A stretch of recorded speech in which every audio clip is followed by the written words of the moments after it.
Mystery of the Ambush in India by Andy Adams. Chapter 1. A Mysterious Message. It was sunset along the Calcutta waterfront.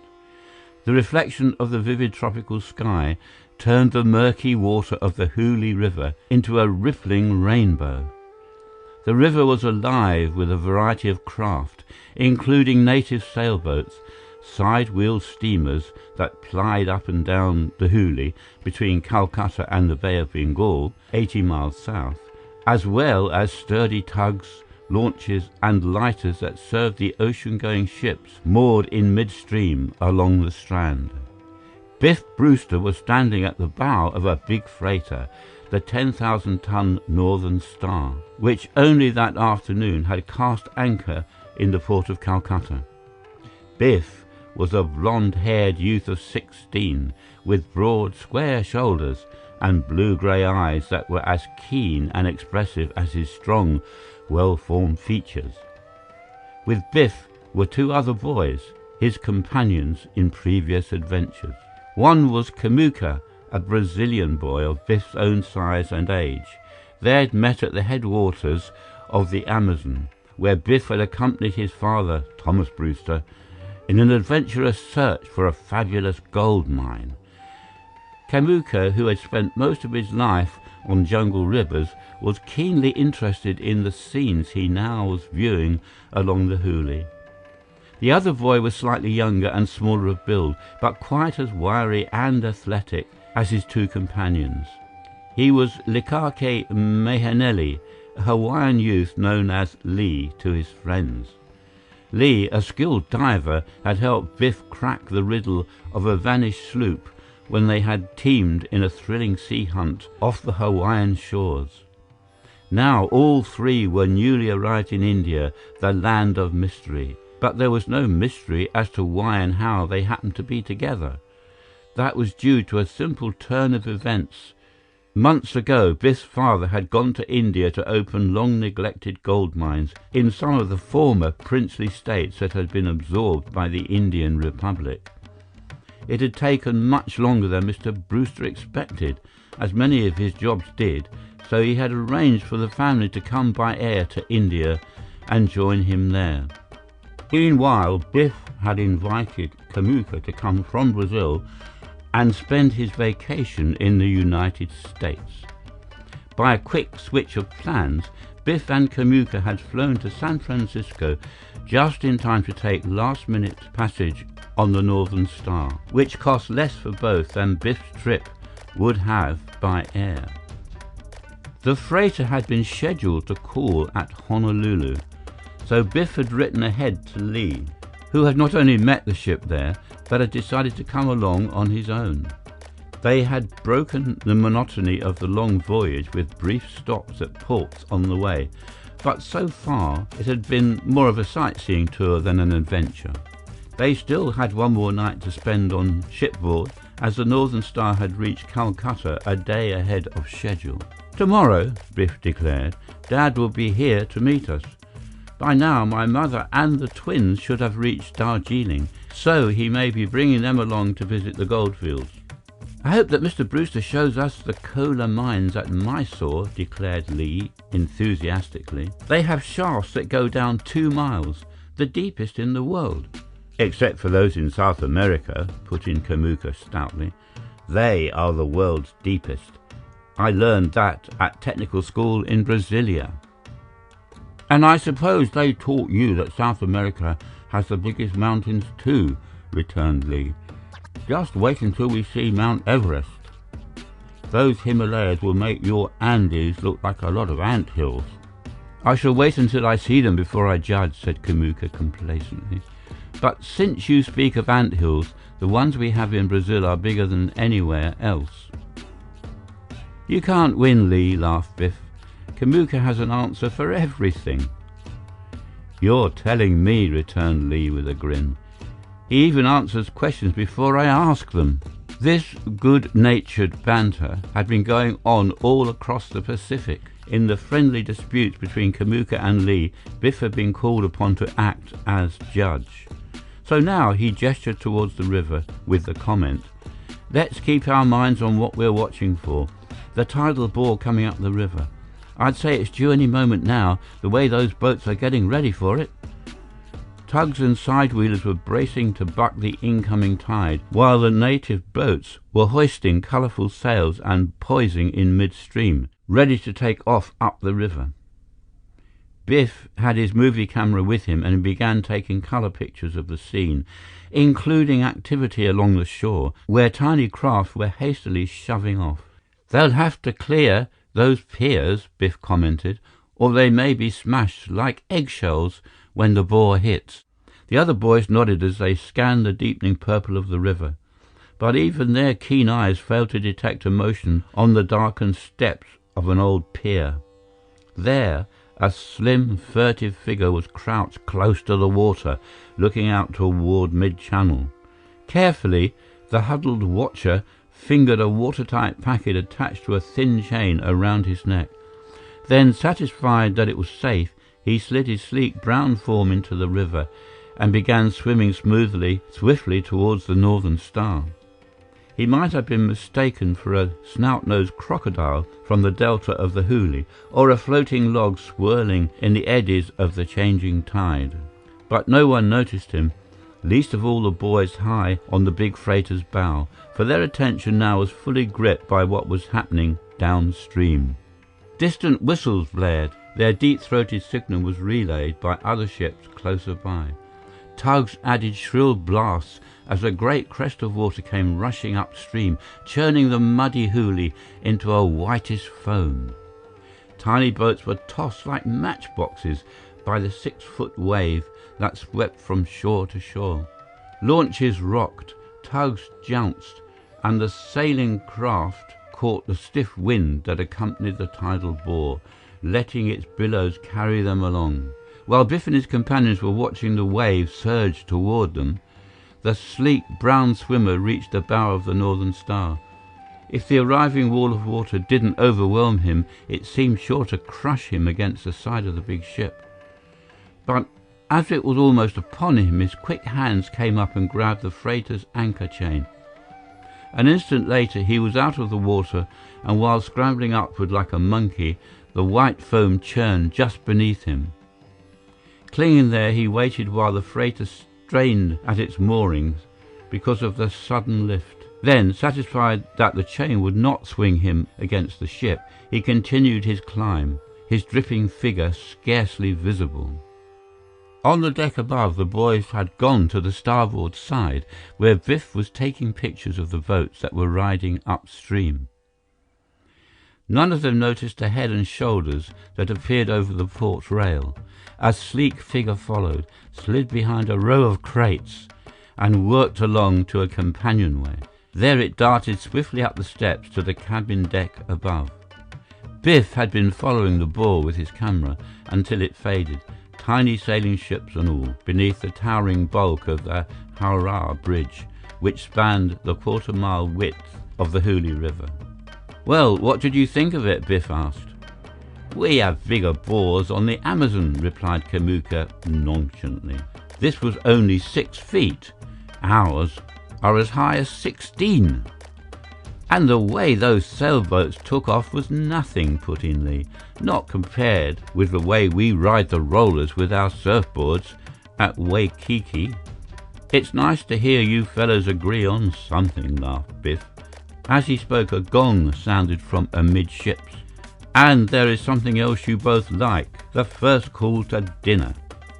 Wait while I put my camera in the cabin, then I'll join you."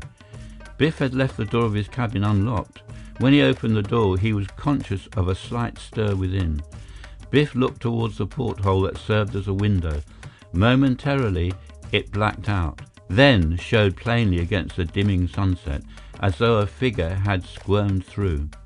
Biff stepped out, closing the door, and called down to Lee and Kamuka. "Take a look over the port side and see if someone is hanging on outside my cabin." A figure had been hanging on, but no longer. Pushing off from the side of the ship, it straightened in mid-air and plummeted down the side of the freighter, punching the water with scarcely a splash. By the time Lee and Kamuka looked over the rail and Biff was gazing from the porthole of the cabin, the light brown swimmer was heading shoreward, unseen on the now darkened surface of the river. The cabin itself was empty. Of that Biff felt sure as he turned on the light, until a familiar voice spoke almost at his elbow. "Listen carefully, Biff," the voice announced. "I have something important to tell you." The effect was electric on Biff. "It's Dad's voice!" he exclaimed. By then the door of the cabin had opened again, and Lee and Kamuka were staring in, both bewildered as the voice continued. "I cannot meet you as I planned, so follow these instructions exactly. Tomorrow morning at 10 o'clock, be at the New India Bazaar in Calcutta." At this, Lee exclaimed excitedly, "It's Mr. Brewster's voice." And Kamuka added, "But where is he? I don't see him." Then Biff was pointing, showing them the answer. The voice was coming from a tape recorder that was on a table in the corner, and it was connected with a lamp socket in the cabin wall. "And there you will receive another message," Mr. Brewster's voice declared. "Follow it exactly, and you will meet a man we can both trust. He will have more to tell you, so obey his orders to the letter, as if they came from me." The tape ran on silently from that point. Biff stopped the recorder as Lee asked in a puzzled tone, "Is this a joke, Biff?" Kamuka, his eyes wide, was silently asking the same question. But Biff shook his head. "Far from it," said Biff. "I never heard this tape before, but it's Dad's voice, as you both know. He has a recorder just like mine. In fact, I brought this one along because Dad told me that if he had a special message, he would put it on tape for me, just as he has." With that, Biff strode to the porthole and looked out over the Black River, toward the thousands of lights that were now gleaming from the vastness of Calcutta, largest city in India, and the second greatest metropolis of what had once been the British Empire. "But who brought the message?" queried Lee. "And why?" added Kamuka. "Those questions," returned Biff, "will be answered tomorrow at the New India Bazaar." Chapter 2: The Boy and the Basket. The last call for dinner interrupted any further comments on the mysterious message. Tonight was a big event, for the chief steward of the Northern Star had gone to the limit to please the 3 youthful passengers on the freighter. The meal consisted of specialities in Brazilian, Hawaiian and American dishes, with little speeches in between. But the boys found it difficult to share the spirit of the other passengers and ship's officers, who were doing their best to entertain them on this last evening together. Biff was sure that morning would bring some confirmation of his father's message, while Lee and Kamuka were wondering whether or not he had sufficient reason to be that confident. Early the next morning, the 3 boys were up and on deck when a mailboat came to the Northern Star. A uniformed Hindu handed a telegram to Captain Peterson, the skipper of the freighter, who passed it on to Biff with the comment, "This is for you rather than for me." Lee and Kamuka were peering over Biff's shoulders as he read the message aloud. "Notify Biff Brewster his father cannot meet him in Calcutta. He and friends are to pick up plane reservations for Darjeeling and join his family there." The message was signed by the New Delhi representative of the Ajax Mining Company, for which Biff's father worked. Captain Peterson told the boys to let him know if they had any trouble finding their plane reservations at the Grand Hotel, where the bus left for the Calcutta airport at Dum Dum. Biff and his 2 companions said goodbye and packed themselves ashore. They took a taxicab past the Maiden, the huge park where hundreds of Hindus were asleep on the grassy expanse. Still more were sprawled along the sidewalk of Chowringhi Road, which brought them to the Grand Hotel. There, they found that plane reservations had been made for Darjeeling, but instead of picking them up immediately, Biff inquired the way to the New India Bazaar and found that it was a short rickshaw ride from the hotel.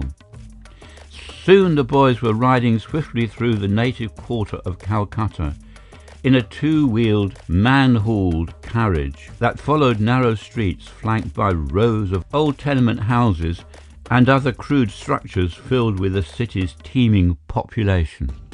At the New India Bazaar, they found rows of small shops surrounding a busy square where shoppers in Hindu attire carefully sidestepped a sacred cow that was sprawled complacently on the sidewalk.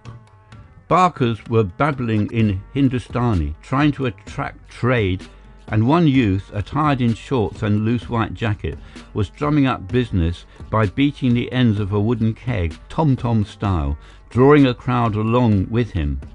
The Indian boy looked tall because he was thin, even to his smiling face.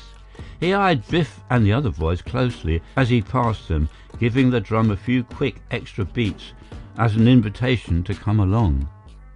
Biff turned to his companions and ran his hand through his shock of blonde hair. "Dad must have given his friend a good description of me," Biff told the others, "so I am sure to be spotted soon. The more we circulate, the easier it will be to find me, so we may as well see where this drummer boy is leading us." They wound up at an open corner where some buildings had been demolished to make way for one of the wide new streets that were being cut through the city's congested areas. Temporarily, at least, it had been turned into an outdoor theatre, for a man in baggy white clothes and a huge turban was beckoning the crowd his way as he announced, "I, Jinnah Jad, greatest Jadoo Walla in Bengal. I make Jadoo with duck. You see." By Jadoo, Jinnah Jad meant magic, and the term Walla signified that he performed it. The Jadoo Walla filled a small tub with water from a big jar, then placed a miniature imitation duck in the tiny pond thus formed. As Jinnah Jad made mystic passes over the toy duck, it dived into the water, only to come popping up again at his command. As the boys moved closer with the interested crowd, Jinnah Jad had gestured them into a semicircle and announced, "I show you magic with mango. First I make tent where it can grow." As he spoke, he set 3 sticks in the ground so they formed a tripod about 4 feet high. He took a cloth from a big heap and wrapped it around the sticks, making a little tepee. He held up a mango seed about the size of a large pear, then pushed it in through the opening of the tent, as though planting it. Soon, Jinnah Jad pulled away the cloth and showed a little sprout instead of just a seed. He formed the tent again, using a larger cloth. He piped a tune on a hollow gourd that he used as a flute, and pulled away the cloth. There, spreading out from the tent, was a small mango tree with fruit on its branches. As the crowd buzzed its admiration, Jinnah Jad turned to the slender boy with the drum and said, "Chandra, you bring me rupees, so I make more jadoo." The boy promptly picked up a wooden bowl and started through the crowd, taking up a collection, nudging people with the bowl and gesturing to their pockets whenever they hesitated at contributing a few coins. Biff, meanwhile, was speaking in a low voice to his companions.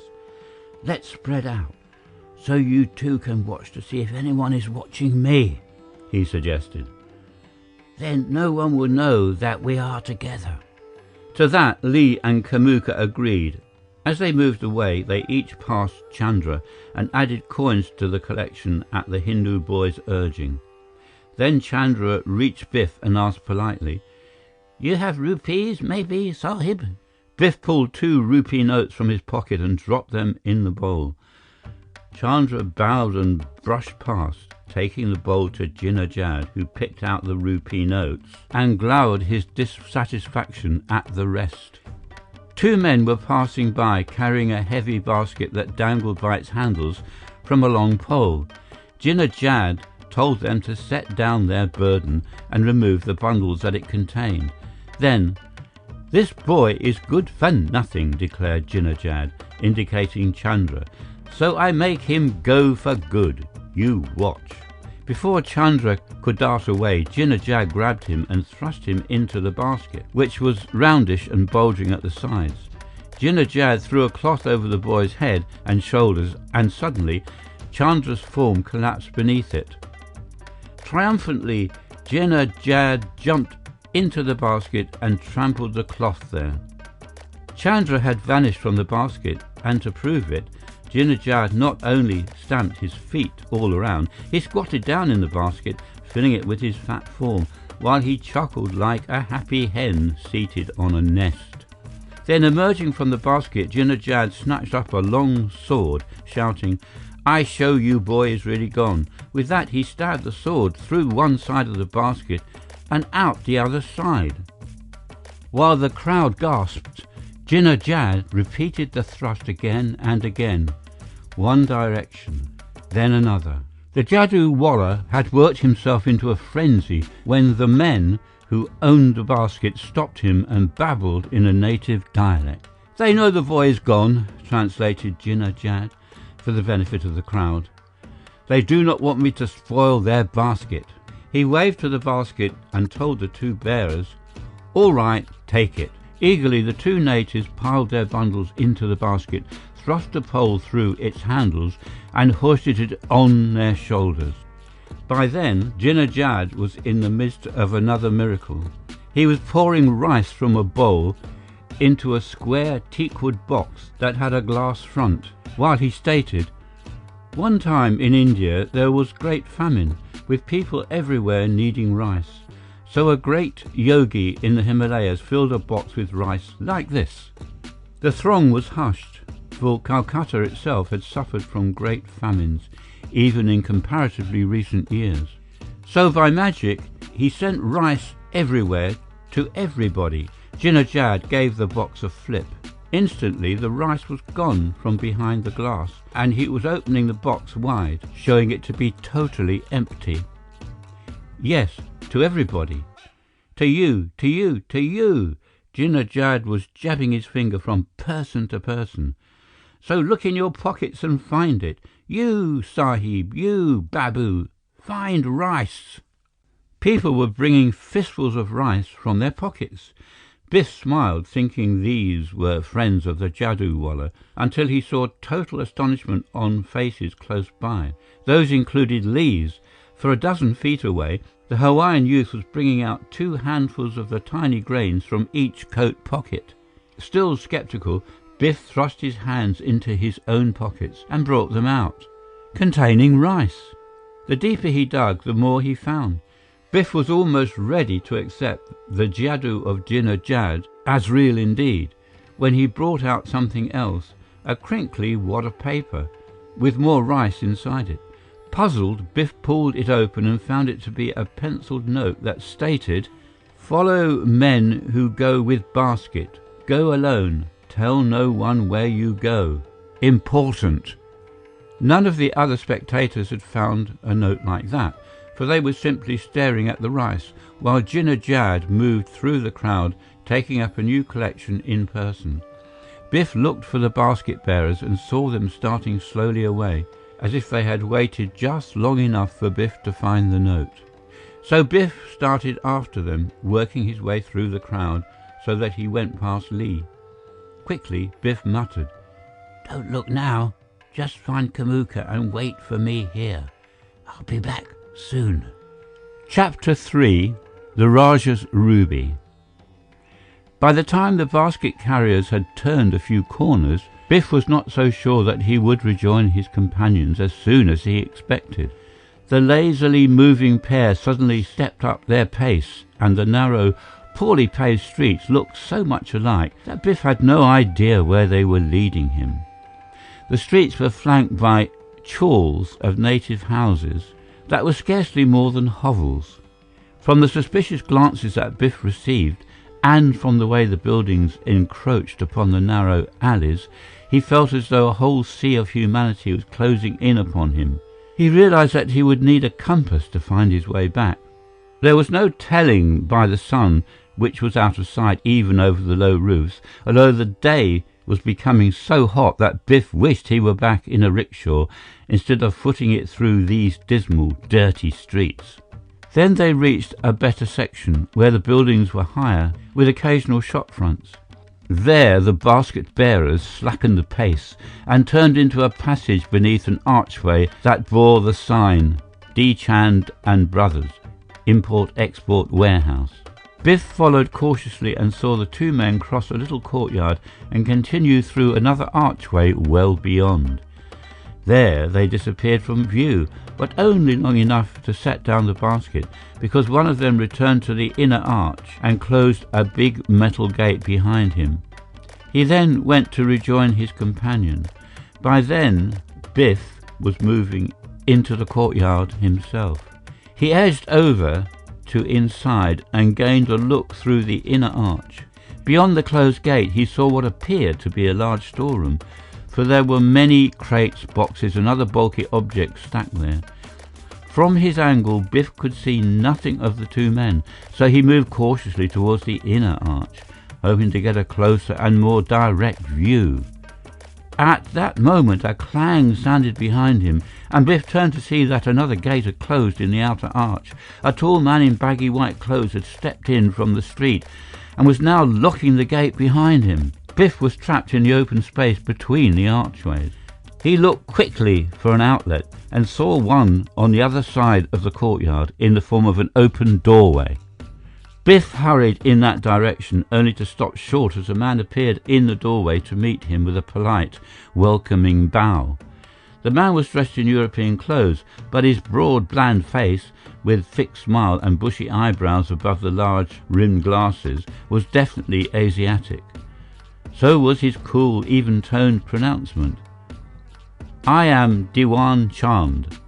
I have been expecting you. Come in." Then, as Biff hesitated, glancing back at the white-garbed Hindu who was coming from the outer gate, Diwan Chand added a further introduction. "This is Nathu, my special watchman. I thought it best to have him lock the gate, so we cannot be disturbed. He will wait here until we return." Chand said nothing about the pair who had gone through the inner archway with the basket. Biff followed the bland merchant through a room equipped with a long row of vacant desks, like an old-fashioned counting house. "Our clerks work here," explained Chand, "but they've all gone out to lunch, so no one will know of your visit." Whether that was good or bad, Biff wasn't sure. He felt a nervous tingling that seemed an instinctive warning of some close danger, yet it might be that all these precautions were for his benefit. This seemed doubly so when they reached Chand's quiet private office at the rear of the long counting room. There the merchant closed the door, gestured Biff to a chair, and opened a small safe that was cunningly concealed in the elaborately carved woodwork of the wall. "You received your father's message," commented Mr. Chand, "and now I have something for you to take to him. This." Biff gasped at the object Mr. Chand placed on the table before him. There, in a small case lined with white velvet, gleamed the largest and most magnificent gem that Biff had ever seen. It was a blood-red ruby, with a touch of purple that gave it a glow like living fire, even in the subdued light of the office. In his study of mineralogy, Biff had viewed many fine stones, but never one that even approached this ruby. "A Padmaraga," Mr. Chand said, "a true Brahim ruby, not to be confused with those of lesser caste. Whoever carries such a gem as this one can live in perfect safety in the midst of many enemies, totally without fear." At first, Biff thought that Mr. Chand was simply repeating some Hindu legend concerning rubies, but he soon saw that the merchant's steady smile had become very serious. "For this I can vouch," Mr. Chand continued. "The Light of the Lama, as this ruby is known, brought good fortune to the descendants of the Raja who originally owned it. While I have been its custodian, I too have prospered. There has been no trouble here, despite riots and disturbances in other parts of Calcutta. In fact, throughout India. Mr. Chand picked up the squarish jewel case and started to place it in a chamois bag as he added, "And now good fortune goes with you. They say that even the power of invisibility is granted to those who hold this gem. Perhaps that is why danger has passed me by." "But in that case," Biff asked frankly, "why are you giving it to me? Shouldn't you keep it for yourself?" "It is my duty to pass it along," replied Mr. Chand solemnly. "And besides, I have noticed that the light is losing some of its fire, which is a bad sign. See for yourself." He moved the ruby closer to Biff, who saw now that the gem was in a simple golden setting. But more important, just as Mr. Chand said, its sparkle had dwindled. Then as Biff held the jewel, its wine-red depths kindled with new flame, so suddenly that Biff caught his breath. "A good sign!" exclaimed Mr. Chand, closing the little case and thrusting it into the bag. "That proves it is in the hands where it belongs." He pressed it into Biff's hands as he spoke. "So guard it well." He paused and his fixed smile became whimsical for once. "Or I should say, it will guard you well. We have just seen proof of that." Evidently Mr. Chand referred to the ruby's sudden glow, which was quite puzzling to Biff. But something else puzzled him still more. "Why must I take this ruby to my father?" "He will tell you when you see him," replied Mr. Chand. "The less I say, the better, now that I no longer have the ruby to protect me." "And where will I find my father now?" "In New Delhi. Go there, but do not contact his company except to ask for him by telephone. If he is not there, go to the United States Embassy, but be careful even then, as spies are watching everywhere. Trust only your father's voice as you did when you received the tape message that I sent you." Biff nodded, recognizing the wisdom of all that. Then thoughtfully he remarked, "In that message, my father said I would meet a man that he and I could both trust. I am sure he meant you, Mr. Chand." If the merchant had beamed at the compliment, Biff might have been suspicious, for he still felt the odd sensation of some impending danger. But Mr. Chand was modest. "You can trust me," he said simply, "but your father meant another man, Barma Shah. He was the contact who brought us together. I had hoped that he would be here to meet you and go with you now, but he is probably being watched." "By the same spies you mentioned, Mr. Chand?" Biff inquired. "Yes, Barma Shah told me he would stay away if danger threatened here. That was a month ago, and shortly afterward, new riots broke out in Calcutta. Some were rather close by, the nearest that they have been. Naturally, Barma Shah did not come that day. He has stayed away since, and wisely, so I sent word to you myself, as was arranged for such a situation." Above Mr. Chand's quiet voice, Biff thought he heard a rising murmur, much like the approach of the tidal bore along the Hooghly. Whether or not it was his imagination, he felt more closed in than ever. "The day of the riots," Mr. Chand went on, "I looked at the light of the Lama and saw it had clouded. I was afraid, not for myself, but for Barma Shah. I was glad when he did not come here." The murmur was louder now, no longer like wave beats, but more like a human babble, with occasional muffled shouts. Mr. Chand heard them too, for he raised his hand and exclaimed, "Listen!" Timed to the action came a sudden pounding at the office door and the excited voice of Nathu, the watchman. "Master, there is danger! Another riot has started, outside our very gate!" As Chand unlocked the office door and opened it, the babble rose to a bedlam of howls, shrieks, and the clang of metal as the mob battered at the big gate. At Chand's mention of the ruby, Biff had thrust his hand into his pocket to see if he still had the chamois bag that he had placed there. It was safe, and as Biff clenched it tensely, his palms seemed to burn as though the gem were actually glowing through its wrappings. There was a huge crash as the metal gate collapsed, and now, through the barred windows of the counting room, Biff could see the milling figures of the native rioters as they flooded the courtyard, swinging clubs, slashing with knives, and hurling rocks at one another.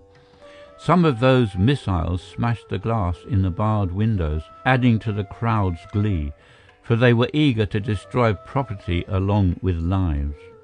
Mr. Chan showed surprising speed as he whisked Biff back into the little office and through a door in the opposite wall, at the same time saying excitedly, "Go through the go down. It's your only way." Biff thought go down meant some steps, but instead Mr. Chan was referring to the storeroom. As Biff started off among the crates, there was another clang from the courtyard where the rioters were smashing at the inner gate leading into the storage room itself. "Not that way," called Mr. Chan. "At the back you will find another darwaza, another gate. Turn left on the back street until you reach the chowk, the marketplace. You will be safe there." Mr. Chan turned back into his office to help Nathu try to stem the attack, and Biff shoved his way among the crates, clambering over boxes until he reached the rear exit that Mr. Chan had mentioned. But too late. Already the back street teemed with rioters. Leering faces turned Biff's way, and eager fingers pointed at him through the bars of the rear gate. Then hands were bashing the gate itself as others threw stones through the grillwork.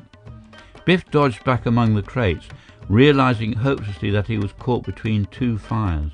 A great crash told that the gate from the courtyard had given way, and an echoing clang from the other direction signified that the rear gate had met the same fate. What Biff's own fate would be, the next few moments would tell.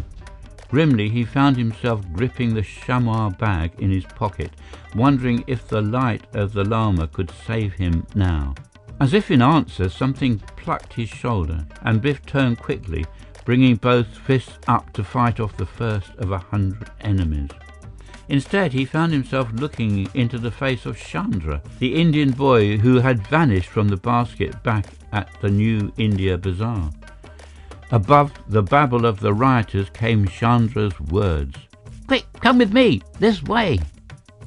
Chapter 4. Biff Vanishes.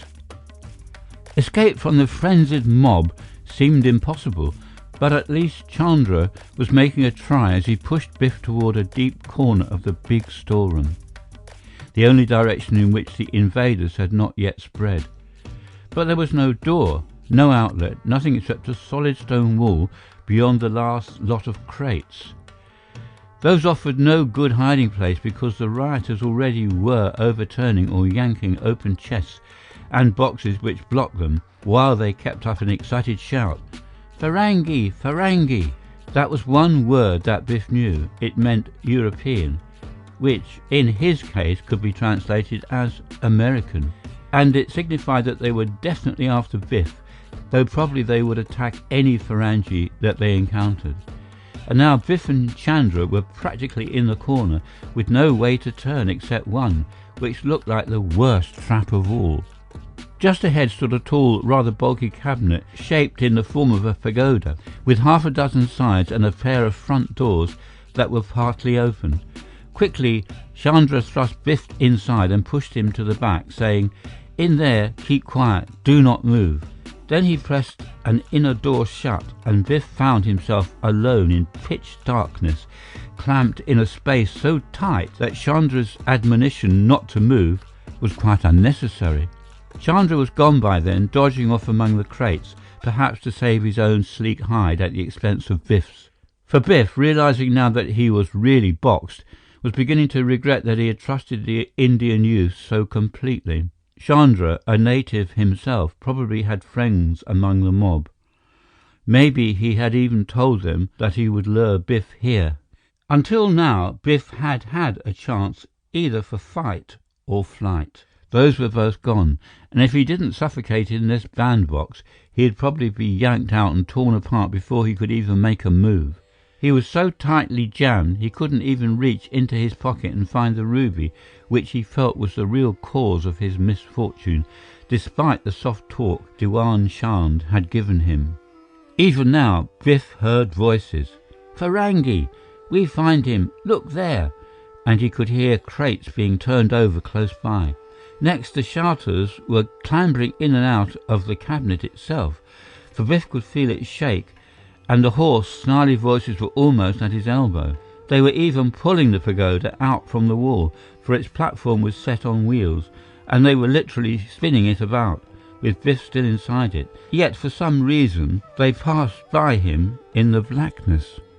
More shouts, louder crashes were suddenly punctuated by pistol shots, leading to a last round of tumult that soon died. Biff heard receding footsteps, then came a deadly silence, which was even worse. Biff felt totally helpless and abandoned, unable to move, afraid even to call for help.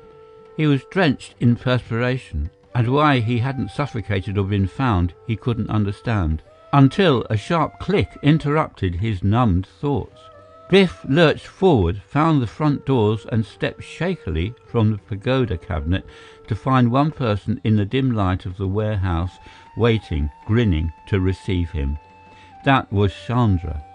Briefly, the Indian boy explained things. "They took a good look for you, all right," he said. "Some of them did, anyway, while the rest kept fighting each other. They looked a lot, but they didn't find you or me." "But where did you go, Chandra?" "Back in the basket that brought me here," replied Chandra, widening his grin. He reached past a crate, pulled out the basket, squatted in it, and suddenly squirmed from sight, as if the basket were bottomless.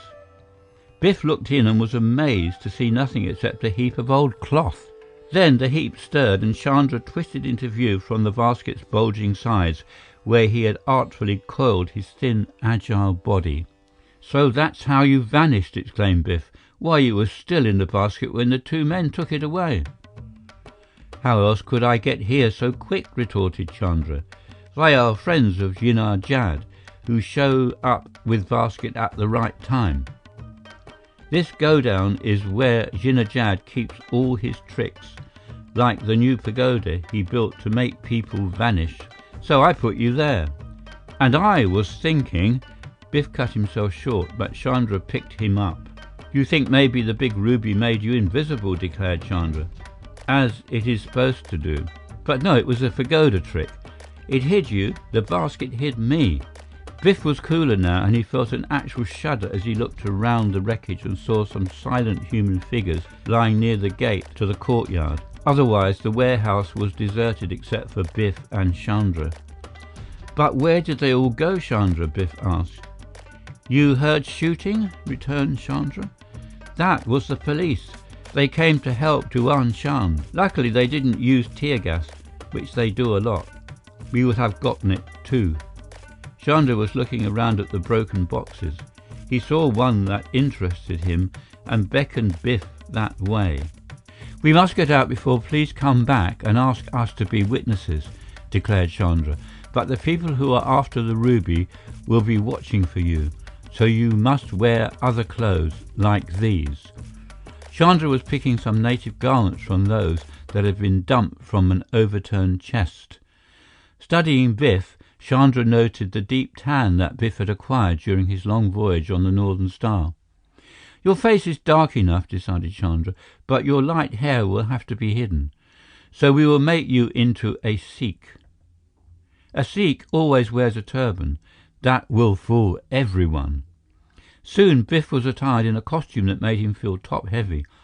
It consisted of shorts, shirt and jacket, and a huge turban, which completely covered Biff's ears as well as his head, after Chandra helped him wrap it.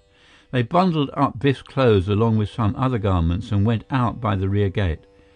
It was fortunate that both were in native garb, because Biff could sense that eyes were watching them as they followed the street to the marketplace. Chandra knew it too, for he said, "Don't look around. They will suspect us if you do." There were natives in the marketplace, gathered in little clusters, discussing the recent riot. They glanced at the boys as they passed, but that was all. Chandra gave a pleased chuckle, then added cautiously, "It looks good now, but still we play it safe. We go the long way, past the Thana." By Thana, Chandra meant police headquarters, a place that suspicious characters would avoid. After passing it, the boys were satisfied that they were not being followed, so they doubled back to the New India Bazaar, where they saw Lee and Kamuka studying the passers-by from the doorway of a sporting goods shop. It was Biff's move now. He eased up to Lee, tapped him on the shoulder, and said, "Salam, Sahib." Lee turned and blinked, puzzled at the face beneath the turban, until Biff could no longer restrain a grin. "Biff!" exclaimed Lee. "But where? And why?" "We can't talk here," interposed Biff. "Meet me around the corner and bring Kamuka." Chandra was with Biff when the other boys arrived. After introducing the Indian youth, Biff said, "I must go to New Delhi. If Chandra can go with me, it's up to him to decide who can accompany us." "I can go," Chandra assured him, "and Kamuka too, but not Lee." He turned to the Hawaiian youth. "Too many people saw you with Biff while you were watching Jinnah make jadoo. You might be recognized, one because of the other." Before Lee could even show the disappointment that he felt, Biff softened the situation. "Somebody will have to go up to Darjeeling," he reminded his friend, "to tell the family where I've gone. Cancelling those extra plane reservations and handling our luggage is a tough job too. It looks like you're elected, Lee." Lee not only was elected, he did his job well. He went to the Grand Hotel and returned by taxi, rejoining the group at a restaurant that Chandra had specified.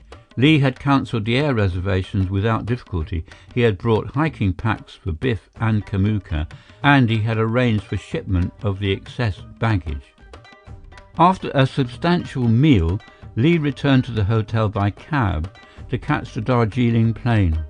The other boys boarded a big bus for Howrah across the river. Biff and Kamuka looked down from the tremendous cantilever span and viewed the muddy Hooghly, hoping to spot the Northern Star moored in the dim distance. They were talking about it in English, unfortunately, when Chandra hissed for silence. They realized then that they were an odd group as it was, too odd to be using English as a common language. Biff, whose features didn't properly match his Sikh's costume, Kamuka, who might have come from an up-country tribe but was wearing European clothes, Chandra, who, with his dhoti and jacket, looked like a Jadoo Waller's boy, which was exactly what he was, and therefore the most outlandish of the trio. In short, they were attracting too much attention. Biff and Kamuka promptly subsided. Biff particularly felt that he should show some dignity, so he did, by looking squarely at the other passengers until he caught the eye of a distinguished-looking man across the aisle. The man had a large beard and a huge turban, which marked him as a Sikh, and a genuine one. He was studying Biff with sharp eyes that continued their piercing probe until the bus reached Howrah station. Then, as they were stepping from the bus, the bearded Sikh suddenly spoke to Biff in what was their own common language, except that Biff couldn't understand a word of it. All that saved Biff was a surge of the crowd, with people pushing one way, then another, cutting him off from the bearded Sikh. Next, Biff was on the outskirts of the milling throng, and Chandra was yanking him away, along with Kamuka. "Thanks, Chandra," Biff gasped. "If you hadn't dragged me out of that jam, the Sikh would have known I was a fake." "That wasn't why," returned Chandra. "That wouldn't have bothered us. Maybe you're a fake, but he's a bigger one. I saw his beard close enough to know." Biff looked back and saw that Chandra was right. Caught in the crowd, the man with the big turban wasn't trying to follow the three boys. In fact, he couldn't even see them. The reason was that his false beard had been pulled up over his eyes, and he was madly trying to straighten it. Hand in his pocket, Biff was gripping the packet that he had transferred from his own clothes, wondering if the light of the Lama again had saved him from an enemy. Chapter 5, Danger at Dawn. Right then, Biff's one hope was that he and his two companions could lose themselves in another and bigger crowd and thus dodge the disguised stranger who was so intent upon following them. They couldn't have chosen a better place than the Howrah station. It seemed 5 times bigger than any other railway station Biff had ever seen, and it contained 10 times as many people. The afternoon had reached its peak of stifling heat, so they had come in here and sprawled over the acres of cool marble floors in preference to the Calcutta sidewalks. The boys had to step around prostrate bodies or clamber over them, as did hundreds of other travellers who were thronging the great depot.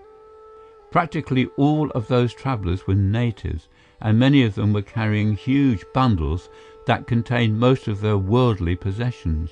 Chandra explained that many of Calcutta's 3 million citizens were constantly on the move due to lack of food or jobs, but that as fast as they left town, others poured in to replace them.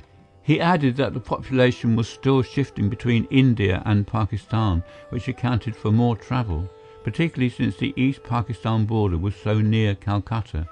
He also mentioned that many were pilgrims bound for Benares and other places holy to Hindu cults. While the boys picked their way through the immense station, Chandra pointed out examples of each group. He also called attention to occasional Europeans and well-dressed Indians, including Hindus of high caste. Those few, declared Chandra, go first or second class. Always some talk English and ask too much about everybody's business. I know because I've gone second class with Jinnah Jad, so we will go third class and talk just to each other. That satisfied Biff and Kamuka. It wasn't a matter of saving money, for they had pooled their cash and had more than enough to travel in luxury, with Chandra included. But getting to New Delhi unnoticed was essential, and the train trip, which required more than 24 hours, was the sort that promised complications, so the more they avoided, the better. Chandra had a bright idea on that score too. Biff gave him enough money to buy 3 third-class tickets, but when Chandra rejoined the other boys, he returned half the cash. I only buy tickets halfway, he stated, so nobody will know we are going to New Delhi. They will think maybe we are going to Benares or Allahabad. But instead we will go on to a little village where my uncle lives and start again from there. You're the boss of this expedition, Chandra, Biff assured him. Anything that will cover our trail is a good idea. Breaking the trip also seemed a good idea when Biff saw the accommodations that the third-class carriages offered. Biff had been afraid that he might be noticed on the station platform, the way he had been on the bus, but that worry soon was over. The platform was thicker with milling humanity than the station itself. People would have been pushed onto the track if the train hadn't been there to receive them. Many were crowding into first and second-class compartments, only to be pushed out and ordered back to where they belonged, in third class. Amid the commotion, Chandra found one third-class compartment that looked full, but wasn't because the occupants had simply spread their luggage in a haphazard way. Chandra began piling them together like so many bundles of wash, until he had made room for all 3 boys, including their own luggage. The seats in the compartment were little better than benches, but Biff gladly drew himself into the deepest and most uncomfortable corner, rather than be observed too closely when members of the train crew closed the doors, for some of them were genuine Sikhs who might have seen through his thin disguise. The platforms were still crowded when the train pulled out, as many people had come to the station simply to see the others off. Then the train was rolling into the open country, what little Biff could see of it. The rattle of wheels mixed with the swirls of dust and blended with the smell of garlic and spices, for everyone was bringing out native food, bowls of rice, bananas and other fruit. Biff's appetite was suddenly roused. Think of all that rice Jinnah Jad wasted, Biff said to Kamuka, when he did that trick. I could eat some of it now. He didn't waste it, reminded Kamuka. He put it in our pockets, remember? We should have kept it. Say, that was a neat trick, Biff turned to Chandra. How did Jinnah Jad work that part of it, or don't you know? Chandra grinned broadly. That is one trick I do know, he declared.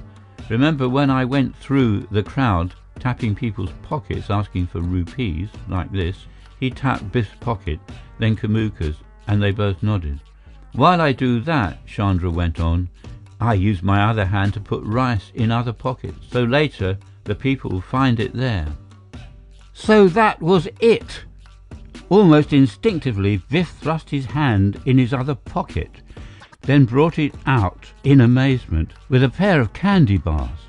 Kamuka, reaching into his own pocket, found himself staring at a handful of loose peanuts. "You must have bought these when you went for the ticket," said Biff to Chandra, "and then you slipped them into our pockets while you were telling us how you did it. Candy for me, peanuts for Kamuka." "And now you have peanuts too," put in Chandra, "in the pocket where you keep the big ruby." Again, Chandra was right, and Biff's amazement at the Indian boy's skill was complete. They ate their chocolate bars and peanuts along with some fruit that Chandra had also brought them. Then, when the other passengers were no longer noticing them, Chandra remarked, "Remember how the big man with the fake beard got tangled in the crowd when we were leaving the bus?" Biff and Kamuka nodded. "I do that too," declared Chandra proudly. "I push one person like this," he nudged Biff forward, "and another like that." He gave Kamuka a backward push, and pretty soon all are in each other's way. Biff smiled at that too. Then he turned solemn. "We've been watched," he declared, "and that's for sure. So let's be still more careful from now on."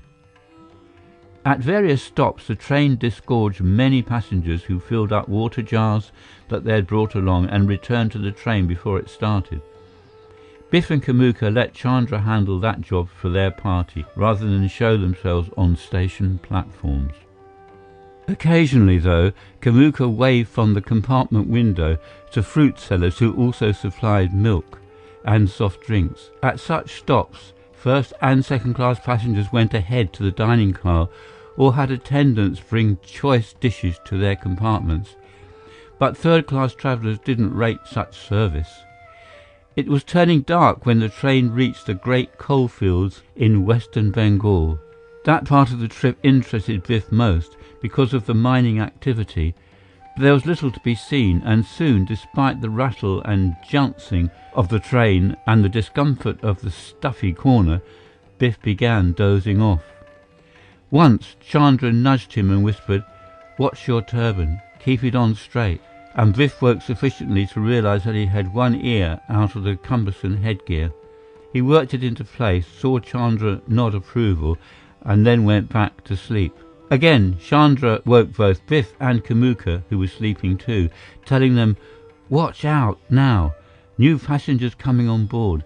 Don't let them look at you too close." So Biff and Kamuka kept their heads together and engaged in low conversation until the new passengers gave up looking at them and fell asleep themselves. That gave Biff and Kamuka the right to do the same.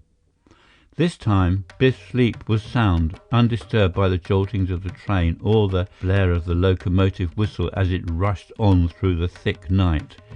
It was a dream that wakened Biff. He imagined that he was clutching the big ruby, while hands were trying to snatch it from him.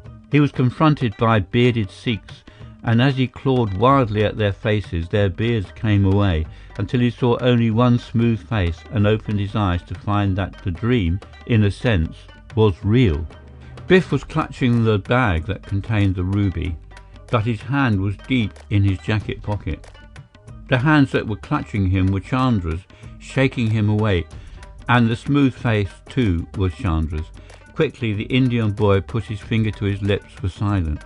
The train was standing still. All was silent in the compartment except for the snores of other passengers. The lights looked dimmer than before because it was no longer pitch dark outside. Faint streaks of dawn were reddening the sky beyond the low-lying hills. The compartment at last seemed slightly cool. Biff risked a whisper. "Where are we?" "At an engine-changing station," Chandra whispered back. "Our own is farther on, but we cannot wait until then." He gestured towards Kamuka, who was still asleep. Between them, Biff and Chandra shook Kamuka and roused him instantly. Like a team, the three boys gathered their packs and stepped carefully past the knees and over the legs of sleeping passengers. Moments later, they were on a weather-beaten platform alongside the long, silent train. A few dozen human figures were stretched on the station platform, with white sheets of cloth drawn completely over their motionless forms, like shrouds. "Railroad workers mostly," whispered Chandra, "waiting for the next shift. No one gets off or on here, at least not often." "But why are they covered over?" asked Biff, impressed by the weird appearance of the figures. "Because the night was cool for them," replied Chandra, "but not too cool for the insects. Soon now the covering over their heads will keep the sun from waking them." The boys stole across the platform past a square-shaped station where more such figures lay asleep. Kamuka, looking back at the train, put the next query. "But why did we get off here?" "Too many passengers changed places in the night," replied Chandra. "I saw new faces. Then later I recognized some of the old again. If we had gotten off at a crowded station, we could easily have been followed. Here, no one else can leave the train without our seeing them." Chandra was right. The boys had reached a road that led at an angle from the tracks. Looking back, they could see the full length of the brightly colored train as they continued on their way. In the gathering daylight, their keen eyes would surely note any motion on the steps of any of the cars. Ahead, the road led through a grove of trees. Once there, the boys themselves would be out of sight. There was just one spot the boys' roving eyes did not cover. That was the portion of the platform obscured by the squatty station. There, three white shrouded shapes were rising like ghosts in the grey dawn. They dropped away their sleeping sacks, revealing limber figures clad in dark clothes that blended with the background of the station wall, as well as the trees beyond. One man gave an order in the native dialect, and like human bloodhounds, the stealthy trio stalked off along the very road that the three boys had taken.